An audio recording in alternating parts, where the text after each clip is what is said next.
Praise the Lord. ജീവജലത്തിൻ്റെ പുതിയൊരു എപ്പിസോഡിലേക്ക് എല്ലാ ദൈവമക്കൾക്കും വേഗം വരുന്നവനായ യേശുക്രിസ്തുവിൻ്റെ അതിപരിശുദ്ധ നാമത്തിൽ സ്നേഹ വന്ദനം. ഇന്ന് 2025 ഫെബ്രുവരി മാസം 14-ാം തീയതി വെള്ളിയാഴ്ച. ദൈവത്തിൻ്റെ അളവറ്റ കൃപയാൽ നാം ഏവരും ഒരു പുതുദിനത്തിലേക്ക് പ്രവേശിച്ചിരിക്കുന്നു. ഈ ദിനം നമുക്കേറെ സന്തോഷവും അനുഗ്രഹവും നന്മയാലിൽ നിറയപ്പെടുന്ന ഒരു ധന്യദിനമായി തീരട്ടെ എന്നുള്ള പ്രാർത്ഥനയോടെ ഇന്നത്തെ വാഗ്ദത്ത വചനത്തിലേക്ക് പ്രവേശിക്കാം.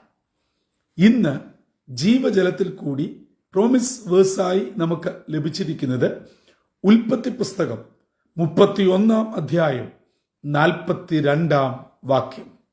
ജനസിസ് ചാപ്റ്റർ 31 വേഴ്സ് 42 നാം ഇങ്ങനെ വായിക്കുന്നു: എൻ്റെ പിതാവിൻ്റെ ദൈവമായി അബ്രഹാമിൻ്റെ ദൈവവും ഇസ്ഹാക്കിൻ്റെ ദൈവവുമായവൻ എന്നോടുകൂടെ ഇല്ലായിരുന്നുവെങ്കിൽ നീ ഇപ്പോൾ എന്നെ വെറുതെ അയച്ചു കളയുമായിരുന്നു.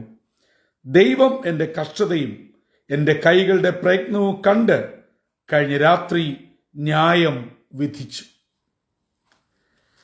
യാക്കോബ് തൻ്റെ അമ്മാവനും അമ്മാവിയപ്പനുമായ ലാബോനോട് പറയുന്ന വാക്കുകളാണ് ഇപ്പോൾ നാം ഇന്നത്തെ വാഗ്ദത്ത വചനമായി വായിച്ചു കേട്ടത്. ഈ ഒരു സാഹചര്യത്തിലേക്ക് എത്തിപ്പെടുവാനുള്ള അവസ്ഥ നമുക്ക് ഏവർക്കും വളരെ പരിചിതമാണ്. ഇതാ, ലാബാന്റെ മക്കൾ തമ്മിൽ പറഞ്ഞത് യാക്കോബ് കേൾക്കുവാൻ ഇടയായി. ഇന്ന് യാക്കോബിനുള്ള ഈ സമ്പത്ത്, ധനം, അതായത് അന്നത്തെ ആടുമാടുകൾ സകലതും തങ്ങളുടെ പിതാവിൻ്റെതാണ്, അതായത് തങ്ങൾക്ക് ലഭിക്കേണ്ടതാണ്. അങ്ങനെ അവർക്കിടയിൽ ഒരു ചിന്തയും സംസാരവും ഉണ്ട് എന്ന് മനസ്സിലാക്കിയ യാക്കോബ് തൻ്റെ ഭാര്യമാരെ വിളിച്ച്, ഒരു വിധത്തിൽ പറഞ്ഞാൽ രാത്രിക്ക് രാമാനം അവിടെ നിന്നും യാത്ര തിരിക്കുന്നു. ഇതറിഞ്ഞ ലാബാൻ പിന്തുടരുകയും ഗിലെയാദ് പർവ്വതത്തിൽ വെച്ച് ഇവർ തമ്മിൽ ചേരുകയും ചെയ്യുന്നു. എന്നാൽ അതിൻ്റെ തലേ രാത്രി സ്വർഗത്തിലെ ദൈവം ലാബാനോട് പറഞ്ഞു, നീ ദോഷമാകട്ടെ ഗുണമാകട്ടെ വളരെ സൂക്ഷിച്ചും ശ്രദ്ധിച്ചും വേണം യാക്കോബിനോട് സംസാരിക്കുവാൻ.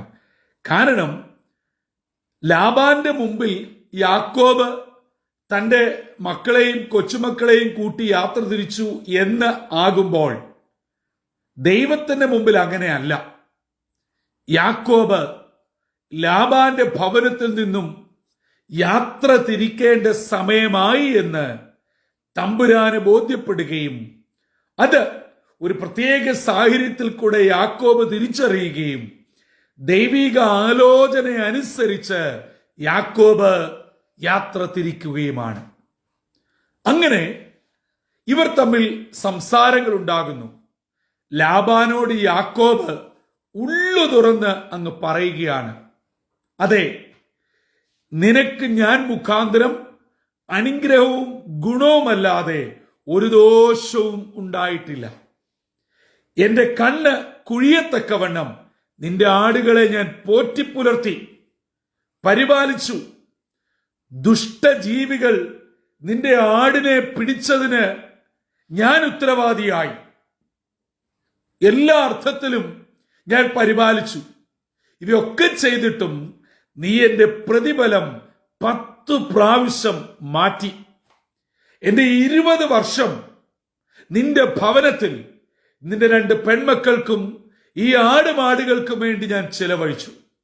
ഇതിനൊന്നും ഞാൻ നിന്നോട് കണക്ക് പറഞ്ഞുമില്ല, ചോദിച്ചുമില്ല, നീ എനിക്കൊട്ട് തന്നതുമില്ല.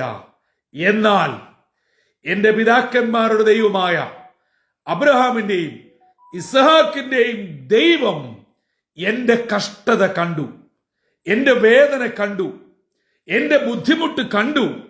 തമ്പുരാൻ കഴിഞ്ഞ രാത്രിയിൽ അതിന്മേൽ ഒരു തീരുമാനമെടുത്തു. അതുകൊണ്ടാണ് ഞാൻ വെറും കൈയോടെ മടങ്ങാതെ ഈ നിലയിൽ അനുഗ്രഹിക്കപ്പെട്ടവനായി മാറിയത്. ഫെബ്രുവരി മാസം 14 വെള്ളിയാഴ്ച അതിരാവിലെ ഇന്നത്തേക്കുള്ള ദൈവിക ആലോചന കേട്ടുകൊണ്ടിരിക്കുന്ന എൻ്റെ പ്രിയ സുഹൃത്തെ, മാതാപിതാക്കളെ, സഹോദരങ്ങളെ, കഴിഞ്ഞകാല ജീവിതത്തിൽ നമ്മൾ ഒത്തിരി ഓടി അധ്വാനിച്ചു. ദൈവനാമത്തിൽ നമ്മുടെ കൊച്ചു പ്രായം മുതൽ കർത്താവിൻ്റെ വേലയിൽ നമ്മാൽ ആവോളം നമുക്ക് പറ്റുന്നത് പോലെ നമ്മളെ ദൈവം ആക്കിയ സ്ഥാപനങ്ങളിലും സ്ഥലങ്ങളിലും ആത്മാർത്ഥതയോടെ ദൈവത്തിന് ചെയ്യുന്നു എന്നുള്ള നിലയിൽ കഷ്ടപ്പെടുകയും ത്യാഗം സഹിക്കുകയും നിന്ന ഏൽക്കുകയും പട്ടിണിയും ദാരിദ്ര്യവും ഉറക്കളപ്പും മഴയും ബുദ്ധിമുട്ടുകളും ഒക്കെ സഹിച്ച് ഞാൻ നിങ്ങളും അധ്വാനിച്ചിട്ടുണ്ടെങ്കിൽ അത് കാണേണ്ടവർ കണ്ടിട്ടില്ല, കണ്ടിട്ടും കണ്ടില്ല എന്ന് നടിക്കുന്നു. നമുക്ക് വേണ്ട അംഗീകാരമോ അർഹതയോ പ്രതിഫലമോ മാന്യതയോ ബഹുമാനമോ ഒന്നും തന്നില്ല എന്ന് മാത്രമല്ല, പിന്നെയും നമ്മെ പലവിധങ്ങളിൽ ചതിച്ച് മോഹന സുന്ദര വാഗ്ദാനം നൽകി നമുക്ക് ലഭിക്കേണ്ട പ്രതിഫലങ്ങൾ, സ്ഥാനക്കയറ്റങ്ങൾ, സാഹചര്യങ്ങൾ എല്ലാം നമ്മിൽ നിന്നും എടുത്തു മാറ്റുകയായിരുന്നു. എന്നാൽ എന്നെ കേൾക്കുന്ന ദൈവമക്കളെ, ലോകത്തിലെ ആളുകൾ നമ്മോട് ഈ വിധത്തിൽ ദുഷ്ടചിന്തയോടെ ദുഷ്ടലാക്കോടെ നമ്മെ തകർക്കുവാൻ, നമ്മെ മുടിക്കുവാൻ, നമ്മുടെ കുടുംബത്തെയും നമ്മുടെ ശുശ്രൂഷയെയും നമ്മുടെ കഴിവിനെയും നമ്മുടെ പണത്തെയും നമ്മുടെ ആരോഗ്യത്തിനെയും നമ്മുടെ താലന്തിനെയും ഇല്ലായ്മ ചെയ്യുവാൻ അവർക്ക് പറ്റിയ ആളുകളുമായി ചങ്ങാത്തം കൂടി നമ്മെ തകർക്കുവാനുള്ള പദ്ധതി ഇട്ടാലും സ്വർഗത്തിലെ ദൈവം എന്നെയും നിങ്ങളെയും മാനിക്കുന്ന ദൈവമാ, എന്നെയും നിങ്ങളുടെ കഷ്ടത കാണുന്ന ദൈവമാ.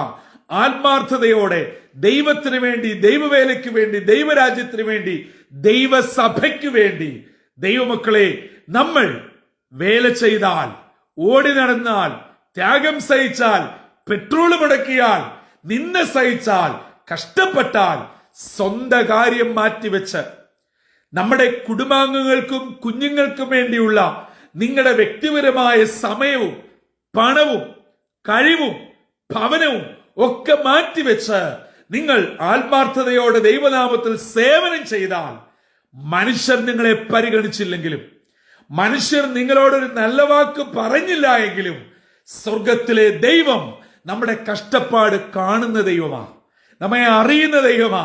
ഹല്ലേലൂയ. യാക്കോബ് തന്റെ അമ്മാവനായ ലാബാനോട് തുറന്നു പറയുകയാണ്, അതെ, എന്റെ പിതാക്കന്മാരുടെ ദൈവമായ അബ്രഹാമിന്റെയും ഇസ്ഹാക്കിന്റെയും ദൈവമായവൻ എന്നെ കണ്ടു, എന്റെ വേദന കണ്ടു, എന്റെ കഷ്ടത കണ്ടു, നീ എന്റെ പ്രതിഫലം മാറ്റിയത് കണ്ടു, നീ എന്നോട് കഴിഞ്ഞ 20 വർഷം ചെയ്തത് മുഴുവനും ദൈവം കണ്ടു. അതേ പ്രിയമുള്ളവരെ, നമുക്ക് വേണ്ടി ആരൊക്കെ രഹസ്യമായും പരസ്യമായും പദ്ധതിയിട്ടാലും, എവിടെയെല്ലാം ഏതെല്ലാം വിധങ്ങളിൽ പ്രവർത്തിച്ചാലും, എന്നെ നിങ്ങളെ കാണുന്ന ഒരു ദൈവമുണ്ട്, അറിയുന്ന ഒരു ദൈവമുണ്ട്, നമ്മളെ പരിഗണിക്കുന്ന ഒരു ദൈവമുണ്ട്, നമുക്ക് വേണ്ടത് വേണ്ട സമയത്ത് നൽകുന്ന ഒരു ദൈവമുണ്ട്. ഹല്ലേലൂയ. ലാബാന്റെയും യാക്കോബിന്റെയും ജീവിതം നോക്കുമ്പോൾ, ഹല്ലേലൂയ, മുട്ടാടുകൾ പെണ്ണാടുകളുടെ പുറത്ത് കയറുമ്പോൾ സ്വർഗത്തിലെ ദൈവം അതനുസരിച്ച് യാക്കോബിന്റെ ആടുകൾക്ക് ചനയേൽപ്പിക്കുകയും ആരോഗ്യ ദൃഢഗാത്രരായ ആട്ടിൻകുട്ടികളെ പ്രസവിച്ച് നാം 30-ാം അധ്യായം അവസാനിക്കുമ്പോൾ വായിക്കുന്നത്, യാക്കോബ് മഹാസമ്പന്നനായി തീർന്നു. അതെ, ഈ ലോകത്തുള്ളവർ നമ്മളെ തള്ളിയേക്കാം, മാറ്റി നിർത്തിയേക്കാം, പഴിച്ചേക്കാം, നമ്മൾ മനസ്സാ വാച കർമ്മണ അറിയാത്ത കാര്യങ്ങൾക്ക് നമ്മളെ ഒഴിവാക്കിയേക്കാം, നമുക്കെതിരെ പദ്ധതിയിട്ട് വലിയ വലിയ പരിപാടികൾ ചെയ്തേക്കാം. എന്നാൽ സ്വർഗത്തിലെ ദൈവം നമ്മെ കാണുന്നു, അറിയുന്നു. നമുക്ക് വേണ്ടത് വേണ്ട സമയത്ത് ദൈവം ഒരുക്കും. ഹല്ലേലൂയ. ലാബാനോട് തന്നെ ദൈവം പറഞ്ഞു, നീ വളരെ സൂക്ഷിച്ചു വേണം യാക്കോബിനോട് സംസാരിക്കുവാൻ. നാം കാണുന്നുണ്ട്, ആ ഗിലിയാദിന്റെ പർവ്വതത്തിന്റെ ഉത്തംഗ ശൃംഗത്തില് അവർ കല്ലുനാട്ടി ഉഭയസമ്മതത്തോടെ കാവൽ മഹാടം ഹല്ലേലൂയ അവരവിടെ നിന്ന് 2 നിലകളിലായി യാത്ര തിരിക്കുകയാണ്. യാക്കോബിന്റെ മടങ്ങിവരവിന്റെ മറ്റൊരു ചിത്രം അവിടെ ആരംഭിക്കുകയാണ്. ഇന്ന് പകൽ എന്റെയും നിങ്ങളുടെ അധ്വാനത്തിന്, കഷ്ടപ്പാടിന്, കണ്ണുനീരിന്, പ്രാർത്ഥനയ്ക്ക് ഹല്ലേലൂയ മറുപടി ലഭിക്കാതെ, വേണ്ട അംഗീകാരം തരാതെ, അംഗീകാരം തന്നില്ല എന്ന് മാത്രമല്ല നമ്മളെ കബളിപ്പിക്കുകയും നമ്മുടെ അനുഗ്രഹങ്ങൾ പറഞ്ഞു പറ്റിക്കുകയും നമ്മളെ പലവിധങ്ങളിൽ തേജോവധകയും ചെയ്യുകയും നമ്മളെ ഒഴിവാക്കുകയും നമ്മെ തുടച്ചു നീക്കുവാനുള്ള സകല പദ്ധതിയുമായി ഇറങ്ങിത്തിരിക്കുമ്പോൾ തമ്പുരാൻ അതിന്റെ അപ്പുറത്തായി നമുക്ക് വേണ്ടി കരുതുന്ന ദൈവമാണ്. അത് യാക്കോബ് മുഖത്തോട് മുഖം നോക്കി ലാബാനോട് പറഞ്ഞു. ലാബാന് പിന്നെ അതിന്റെ മുമ്പിൽ വാക്കുകളില്ല. അത് സത്യം സത്യമാണെന്ന് ഹല്ലേലൂയ ലാബാനും തിരിച്ചറിയുക. ഇന്ന് പകൽ നിന്ദിക്കുന്നവരുടെ മുമ്പാകെ വന്നിപ്പിക്കുന്ന ഒരു ദൈവം ജീവിക്കുന്നു. നമ്മൾക്കെതിരെ ആരെല്ലാം ഏതെല്ലാം നിലകളിൽ പെരുമാറിയാലും പദ്ധതിയിട്ടാലും തമ്പുരാൻ എന്നെയും നിങ്ങളെ കണ്ടിട്ടുണ്ടെങ്കിൽ, എന്നെ കേൾക്കുന്ന മാതാവേ, പിതാവേ, സഹോദര, സഹോദരി, നാമേറ്റ നിന്ദയും പരിഹാസവും ദുഷിയും വേദനയും കണ്ണുനീരും നാളെയുടെ അനുഗ്രഹങ്ങളാക്കി മാറ്റുവാൻ ദൈവത്തിന് കഴിയും. ഹല്ലേലൂയ. ലാബാൻ നോക്കുമ്പോൾ ഹല്ലേലൂയ സഹോദരി പുത്രൻ ഓടി ഒളിച്ചു വന്നതാ, അവനോട് എങ്ങനെയും പെരുമാറാം. എന്നാൽ സ്വർഗത്തിലെ ദൈവം അങ്ങനെ തീരുമാനിച്ചിട്ടില്ല. യാക്കോബിനെ കുറിച്ച് ദൈവത്തിനൊരു പദ്ധതിയുണ്ട്. ആ പോന്ന പോക്കിലാണ് സ്വർഗത്തിലെ ദൈവം യാക്കോബിനെ ഇസ്രയേലാക്കി മാറ്റുന്നത്. അതേ പ്രിയമുള്ളവരെ, എന്റെ നിങ്ങളെ തകർക്കുവാൻ ശത്രു പല പദ്ധതിയിടുമ്പോൾ അതിന്റെ മധ്യത്തിൽ അനുഗ്രഹിച്ച് ഉയർത്തുന്ന ഒരു ദൈവം ജീവിക്കുന്നു. ഇന്ന് പകൽ ജീവജലം ശ്രവിക്കുന്ന നിങ്ങളുടെ ഓരോരുത്തരുടെയും ജീവിതത്തിൽ അനുഗ്രഹത്തിന്റെയും ഉയർച്ചയുടെയും ദൈവത്തിന്റെ വലിയ സമൃദ്ധിയുടെയും ദിനമായി മാറട്ടെ. നിങ്ങളെ ദൈവം മാനിക്കുന്ന ദിനമായി മാറട്ടെ. മനുഷ്യൻ നിങ്ങളെ അംഗീകരിച്ചില്ലെങ്കിലും, മനുഷ്യൻ നിങ്ങളെ ഉൾക്കൊണ്ടില്ലെങ്കിലും, നിങ്ങളെ സ്വീകരിക്കാൻ തയ്യാർ അല്ലെങ്കിലും സ്വർഗത്തിലെ ദൈവം നിങ്ങളെ സ്വീകരിച്ചാൽ മതി. അത് മതി. തമ്പുരാൻ വേണ്ടടുത്ത് മാനിക്കുവാൻ വിശ്വസ്തന. അതുകൊണ്ട് ആ ദൈവത്തിന്റെ കരങ്ങളിൽ പരിപൂർണമായി സമർപ്പിച്ച് ഏൽപ്പിച്ച് പ്രാർത്ഥനയോടെ ഇന്നത്തെ ദിനം നമുക്ക് ആരംഭിക്കാം. നമ്മുടെ ഗമന ആഗമനങ്ങളെ തമ്പുരാൻ മാനിക്കട്ടെ, അനുഗ്രഹിക്കട്ടെ, യാത്രകളെ സഫലമാക്കട്ടെ, തലമുറകളെ ദൈവം മാനിക്കട്ടെ. നമ്മുടെ പ്രാർത്ഥനകളെ, കണ്ണുനീരിനെ, ഉപവാസത്തെ തമ്പുരാൻ നിശ്ചയമായി ഉൾക്കൊണ്ട് അതിന്മേൽ ദൈവത്തിന്റെ പ്രവൃത്തി ഇന്ന് വെളിപ്പെട്ട് ഒരു വിടുതലിന്റെ ദിനമായി അനുഗ്രഹത്തോടെ മുൻപോട്ട് പോകുവാൻ സർവശക്തനായ ദൈവം ജീവജലത്തിന്റെ ശ്രോതാക്കളായ നമ്മെ ഓരോരുത്തരെയും ഇടയാക്കട്ടെ. അതിന് നമ്മെ തന്നെ താഴ്ത്തി ഏൽപ്പിക്കാം, തലകളെ വണക്കാം, പ്രാർത്ഥനയ്ക്കായി ഒരുങ്ങാം. ഞങ്ങളുടെ ദൈവമേ, സ്വർഗീയ പിതാവേ, അനുഗ്രഹമേറിയ പുത്തൻ പ്രഭാതത്തിനായി നന്ദിയോടെ ഞങ്ങൾ അങ്ങയെ സ്തുതിക്കുന്നു, സ്തോത്രം ചെയ്യുന്നു. യാക്കോബിന്റെ ജീവിതത്തിന്റെ അനുഭവം ഇന്ന് അവിടുന്ന് ഞങ്ങളെ കേൾപ്പിച്ചതിനായി സ്തോത്രം.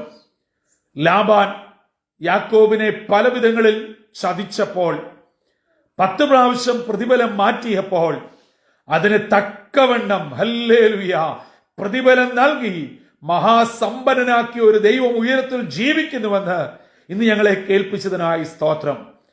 ലാബാൻ പലവിധത്തിൽ ബുദ്ധിമുട്ടുകൾ ഉണ്ടാക്കിയപ്പോൾ സ്വർഗത്തിലെ ദൈവം എന്നെ കണ്ട്, എന്റെ കഷ്ടത കണ്ട് എന്നെ വെറും കൈയോടെ വിടാതെ എന്നെ മാനിച്ചുവെന്ന് യാക്കോബ് പറഞ്ഞ അത്ഭുത സാക്ഷ്യം ഇന്ന് ഞങ്ങളെ കേൾപ്പിച്ചതിനായി സ്തോത്രം. അപ്പൊ ഞങ്ങളും നീറുന്ന വിഷയങ്ങളുടെ മധ്യേ നിന്ദയുടെയും പരിഹാസത്തിന്റെയും വേദനയുടെയും ബുദ്ധിമുട്ടുകളുടെയും സാമ്പത്തിക പരാധീനതകളുടെയും ജീവിതത്തിന്റെ വേദനകളുടെയും മധ്യേയും കടന്നു പോകുന്നു. ആരും ഞങ്ങളെ കണ്ടില്ല എങ്കിലും, ആരും ഞങ്ങളെ അംഗീകരിച്ചില്ല എങ്കിലും, ഞങ്ങളെ അംഗീകരിക്കുന്ന, കരങ്ങളിൽ താങ്ങുന്ന, വേണ്ട സമയത്ത് വേണ്ട വിധത്തിൽ വേണ്ടതെല്ലാം നൽകി ഞങ്ങളെ പോറ്റി പുലർത്തുന്ന ഒരു ദൈവം ജീവിക്കുന്നുവെന്ന് ഇന്ന് ഞങ്ങളെ കേൾപ്പിച്ചതിനായി സ്തോത്രം. ദൈവജനം കേൾക്കുന്ന എല്ലാ നിന്റെ മക്കളെയും അനുഗ്രഹിക്കണം. ഇന്നത്തെ ദിനം വിടുതലിന്റെയും സ്തോത്രത്തിന്റെയും സന്തോഷത്തിന്റെയും ദിനമായി ദൈവകൃപയോടെ ഞങ്ങളെ നടത്തണമെന്ന് യേശു ക്രിസ്തു മൂലം അപേക്ഷിക്കുന്നു. കൃപയോടെ കേൾക്കുമാറാകണമേ. ആമീൻ, ആമീൻ, ആമേൻ. പ്രിയ ദൈവജനമേ, ഇന്ന് നാം വചനത്തിൽ നിന്നും ശ്രവിച്ചതുപോലെ ഒന്നുമോർത്ത് ഭാരപ്പെടുകയോ നിരാശപ്പെടുകയോ വേണ്ട. ഇത്രയും ഞാൻ ആത്മാർത്ഥതയോടെ ജോലി ചെയ്തിട്ട്, ശുശ്രൂഷ ചെയ്തിട്ട്, സേവിച്ചിട്ട് എന്നെക്കുറിച്ച് ഇങ്ങനാണല്ലോ പറഞ്ഞത്, എന്നോട് അവരിങ്ങനെ ഇടപെട്ടല്ലോ, എങ്ങനെ ഇങ്ങനെ അവർക്ക് എന്നോട് സംസാരിക്കാൻ, ഇടപെടാൻ, പ്രവർത്തിക്കാൻ തോന്നി എന്നൊക്കെ നമുക്ക് വേദന തോന്നിയേക്കാം, ഹൃദയത്തിൽ ചിന്തിച്ചേക്കാം. എന്നാൽ ഒരു ദൈവ പൈതൽ ഇവിടെ ഒന്നും നിരാശപ്പെടരുത്. കാരണം നമ്മെ വ്യക്തമായി കാണുന്ന, അറിയുന്ന ഒരു ദൈവം നമുക്ക് വേണ്ടി കരുതിയിട്ടുണ്ട്. നമ്മെ വെറും കൈയോടെ വിടുന്നവനല്ല നമ്മുടെ ദൈവം. നിശ്ചയമായും അനുഗ്രഹിക്കുന്ന ദൈവമാ. ഒരു വടിയോടുകൂടി യാബോക്ക് കടല് കടന്ന യാക്കോബ് തിരിച്ച് 20 വർഷത്തിന് ശേഷം പോകുന്നത് 2 കൂട്ടമായിട്ടാ. ഹല്ലേലൂയ. അതുകൊണ്ട് ദൈവം നമ്മെ ഉയർത്തുവാൻ, മാനിക്കുവാൻ, അംഗീകരിക്കാൻ തീരുമാനിച്ചാൽ ഒരു ലാബാനും ഒരു മനുഷ്യനും നമ്മെ ഒന്നും ചെയ്യുവാൻ കഴിയുകയില്ല. ലാബാനെ എവിടെ നിർത്തണമെന്നും എവിടെ പിടിച്ചു കെട്ടണമെന്നും തമ്പുരാൻ അറിയാം. അതുകൊണ്ട് നമുക്കെതിരെ ഇറങ്ങി പുറപ്പെട്ടിരിക്കുന്ന ചില ലാബാന്മാരുണ്ട്, ചില വ്യക്തികളുണ്ട്, ചില കുടുംബങ്ങളുണ്ട്, ചില ഒഫീഷ്യൽസ് ഉണ്ട്. അവരെ എവിടെ എങ്ങനെ തടയണമെന്ന് തമ്പുരാൻ അറിയാം. ആ തമ്പുരാൻ നിശ്ചയമായും വേണ്ട സമയത്ത് തന്റെ വേല തികയ്ക്കുകയും തന്റെ മക്കളെ മാനിക്കുകയും ചെയ്യും. അങ്ങനെ അനുഗ്രഹത്തോടെ, ദൈവകൃപയോടെ ഇന്നത്തെ ദിനം നമ്മുടെ ജീവിതത്തിൽ ഒരു വലിയ വിടുതലിന്റെ ദിനമായി, അനുഗ്രഹത്തിന്റെ ദിനമായി ദൈവകൃപയോടെ മുൻപോട്ട് പോകുവാൻ സർവശക്തനായ ദൈവം ഇടയാക്കട്ടെ. അതിന് ഇന്നത്തെ വാഗ്ദത്ത വചനം നമ്മെ ശക്തിപ്പെടുത്തുകയും ഒരുക്കുകയും ചെയ്യട്ടെ. കർത്തൃ ശുശ്രൂഷയിൽ നിങ്ങൾക്കൊപ്പം brother Santhosh Kodukulanji. God bless you all.